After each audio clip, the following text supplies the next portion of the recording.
करुणासीतलहृदयं मय्यापच्योतविहतमोत्तमं शरणामरुभद्वरुवन्दे सुप्तं गतिविमुक्तम् अनन्तकरुणापयं तथागतं मनुत्तरं बन्धामि शिरसा बुद्धं धम्मं साधुगणं च सर्वदृष्टिप्रहरणाय सधर्मं अदेशयत् अनुकम्पाम् उपादायकं नमस्यामि गौतमम्.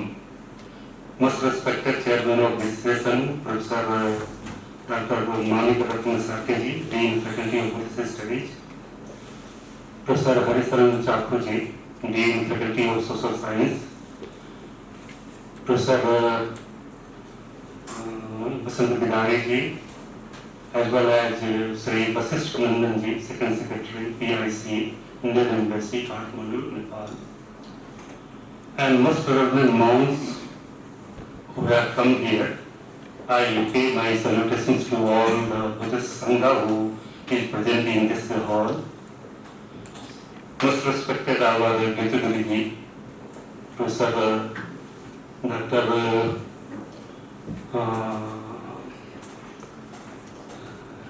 Our campus chief of Lumini Buddhist University, Lumini campus, Neil Bahadur Guruji, Dr. Sarada Paudel, Dr. Fanindra Nepal, Dr.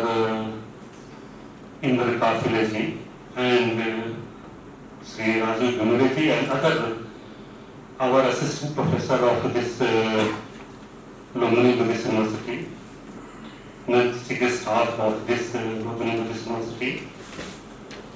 I welcome on behalf of our this program to all of you for this program which is ahead, which has been organized by our embassy.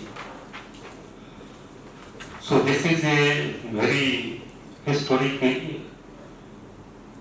event that Pali has been declared by Government of India as a classical language of India. We will come to the second part, but before coming to the main subject, I will come to the main subject. Most of the people are aware of the Pali. As we are quite aware that Pali is the language of Theravada Buddhism, in which the original teachings of the Buddha have been compiled together. But as per the commentarial traditions, Magadhi is the language in which Buddha spoke to the common people. In the Tipitaka, whether it is Vinaya Pitaka, Sutta Pitaka and Abhidhamma Pitaka, we do not find the term Pali as such. Pali is the language in which the teachings of the Buddha were written down first of all in Sri Lanka at the time of Upatadamani of Red in 58 AD. And Magadhi is the language in which the teachings of the Buddha were given by the Blessed One to the common people in 6th century BC. Pali is also known as Magadhi, Magadhi Bhasa, Magadhi Nirutti. There are three names for the Pali. Magadhi is the language of the Magadha region, Magadhi Bhasa, that is the language of Magadha, and Magadhi Nirutti is also called as the language of Magadha. But in the Chulvagga, which is one of the texts of Vinaya Pitaka, we find a reference related with the language of the common people. There is an incident that Yamil and Yakut, two Brahmin converts, approached to the Blessed One and they asked that why not the teachings of the Buddha be compiled in Chandas language. They were giving a hypothesis that the Aryan people, before the Malach, that is the non-Aryan people, they are learning the teachings of the Buddha. It is not good, and the non-Aryan people are also learning the teachings of the Buddha before Aryans. So it is not good. Let us compile the teachings of the Buddha in Chandas language. The Buddha became very much angry and he said, whosoever translates these teachings of the Buddha in Chandas language, they will commit an offense. Apati Dukkatasya, Buddha says that Anujanami Bhikkhave Sakaya Niruttiya Gurvachanam Pariya Punitum.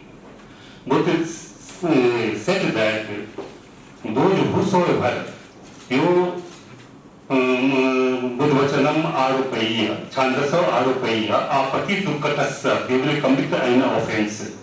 And, O monks, I allow you to translate it in its own language. The here term Sakai Nirutti is very significant. T.W. Rees David, who founded the Polytech Society, he says that Sakai Nritya is in the sense of in its own language. But according to Acharya Buddha Ghosh, Sakai Nritya is in the sense of the language of the Magadhi, that is the Magadhi. Acharya Buddha Ghosh interprets in the Chulmat Arthakatha, that is the Vinay Arthakatha, that if Pad Sakai Nritya thi, Bhagavata Buddhassa Boharo Magadhi Boharo. That here is Sakai Nritya is in the sense of Magadhi, the language which was spoken by the Buddha. So at the time of the Buddha, there was, at the 6th century BC, the language which was spoken to the common people, it was Magadhi. And at the time of the king Asoka, when Mahendra went to Sri Lanka, and it was taken, the teachings of the Buddha were taken to Sri Lanka in oral tradition. And again at the time of Pattagamani Abhay in 1st century AD, the teachings were written down first of all. The standardized language in which the teachings of the Buddha were written down, it is called as Pali. So Pali is the language of the original teachings of the Buddha, since it belongs to the Theravada Buddhism. And Acharya Buddha Ghosh interprets that this Pali is in the sense of Tipitaka and Buddhavacana. There are two terms which were indicated by Acharya Buddha Ghosh in the commentary. That Pali indicates in the sense of Buddhavacana, that is the teachings of the Buddha, as well as it is in the sense of Tipitaka. Tipitaka are three, Vinay, Sutta and Abhidhamma. So Pitaka is in the sense of Paryakti and Bhajan, the container in which the teachings of the Buddha have been compiled. Acharya Buddha Ghosh defines this Pitaka that Pitikam Pitikat Vidu Paryakti Bhajanatho Ahu Ten Samudhanitva Vinay Adeyopi. That here Pitaka is in the sense of Paryakti and Bhajan, the container in which the teachings of the Buddha have been compiled together. So in that sense, Vinay, Sutta and Abhidhamma, it may be understood in the sense of Pitaka. So Acharya Buddha Ghosh says that this is in the sense of Tipitaka, as well as Pali also indicates the Buddhavacana, that is the teachings which were preached by the Blessed One Buddha.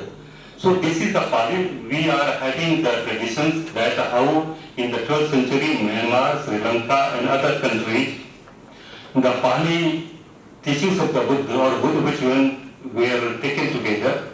At the time of King Ashoka also we are having 9 emissaries which were dispatched by the King Ashoka. So we are having that in Thailand, Myanmar or Sri Lanka. This Pali is known as Buddhavacana as well as Tipitaka. And it is the first time that in 1879, a Switzerland scholar was appointed as a Pali professor, first time all over the globe, that he was appointed as a first time professor of Pali in Rangoon High School, that is in Myanmar. So that is the recorded history, that first of all, the post which was filled up by the government of India, that the British India, that was Froth Hammer. He was a Swiss professor, and he was appointed in Myanmar, which was a part of British India at that time. So from that we are having that how this Pali, and there is a dark phase also. From the 5th century AD, we see also that how the teachings of the Buddha and the commentaries were brought by Acharya Buddha Ghosh in the 5th century AD. And after that, there is another dark phase. And in 1837, when the James of Principle deciphered this Brahmi script, and then we find out that there is a Pali language. And from 1837, we are having, and when T.W. Rhys Davids was appointed as a Governor General of Sri Lanka, and we found that there is a manuscript of Chulabhadra, and it was the T.W. Rhys Davids who went to the monasteries of the Sri Lanka, and then he found that what is the language, and he got interested, and then he brought all the manuscripts to London, and he established a Polytech Society, and then all the texts which were available in the Sinhalese. In Pali, there was a Sinhalese script, but it was in Pali language. They were Romanized into the Latin words, and there is a history from 1881 how the Pali came. In India also, we are having after in the 19th century, in Calcutta University in 1916, first of all, Pali studies was started. Later on, Bombay University, then Pune University established the Department of Pali, and the Pali teachings were started. So this is the history of Pali. But coming to again this textual, in Abhidhan Pavitipika, related to the Pali, it is said that Sa Magadi Mul Bhasa Naraya Adi Kapika Brahmano Chasu Talapa Sambuddha Chapi Bhasa. That Magadi is the original language. Acharya, even Abhidhan Pavitipika lexicon dictionary, it is said that Magadi is the original language in which the people from the very creation of this universe speak in this language, and the Lord Brahma as well as the small baby who has just taken birth and they have not heard any sound, and the Blessed One also speak in this language. So this verse, if you go through, there are three things which are coming from this verse.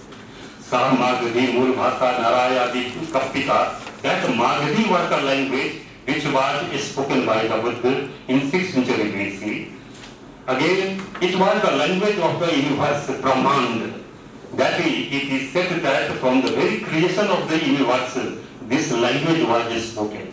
And third aspect is that there was a teachings of the Buddha which was in oral traditions. So there are three things which are coming with this Sa Magadi Mul Bhasa Narayana Kapika Brahmano Chasu Talapa Sambuddha Chapi Bhasa.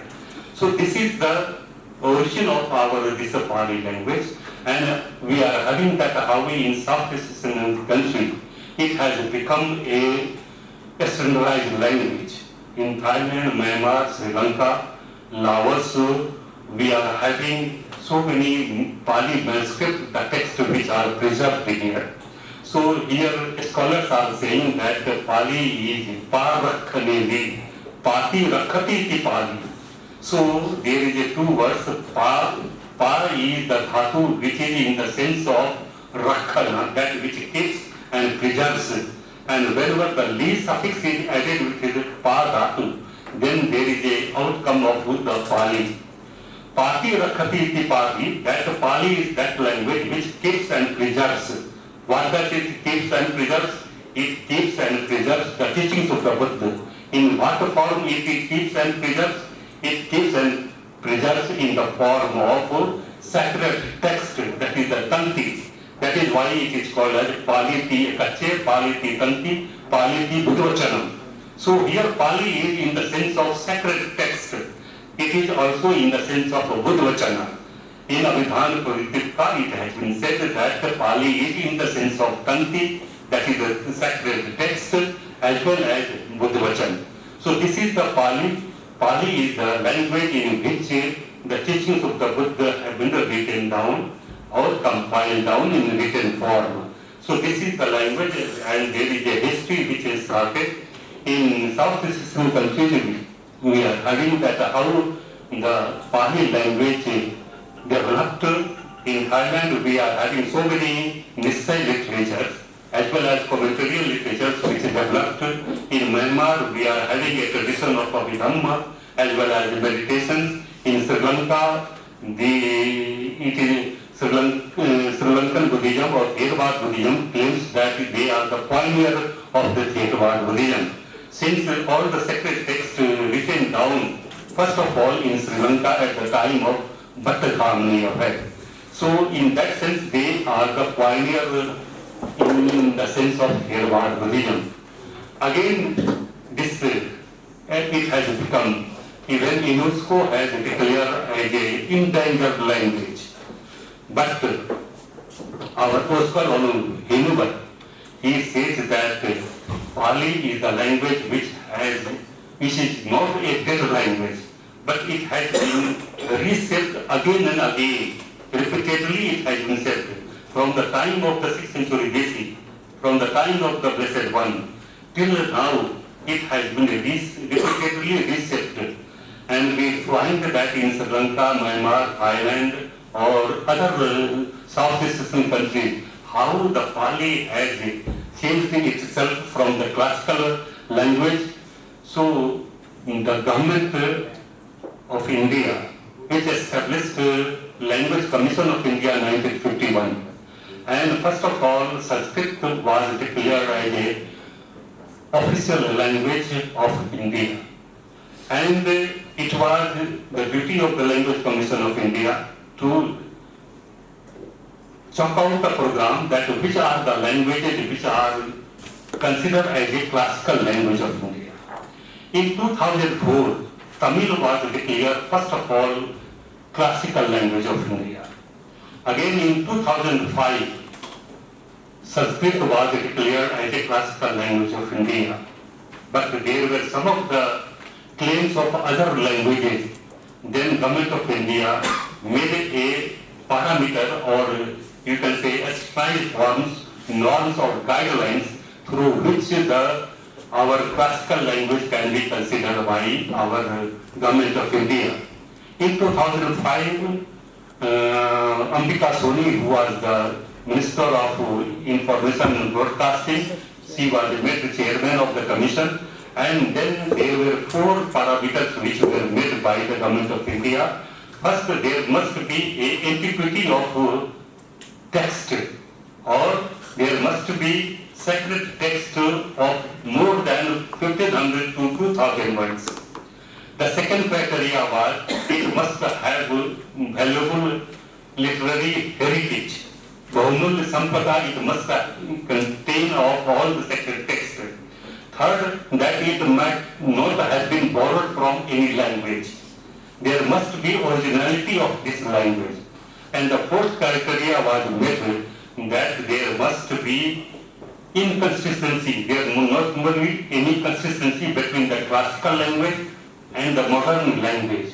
So these 4 criteria are made, and later on Kannada, Tamil, Malayalam were made in 2008 as a classical language. In 2013, Oriya was made as a classical language of India. And again, there were committees which were observing, and this time it was a historical decision by Government of India. So Pali Prakrit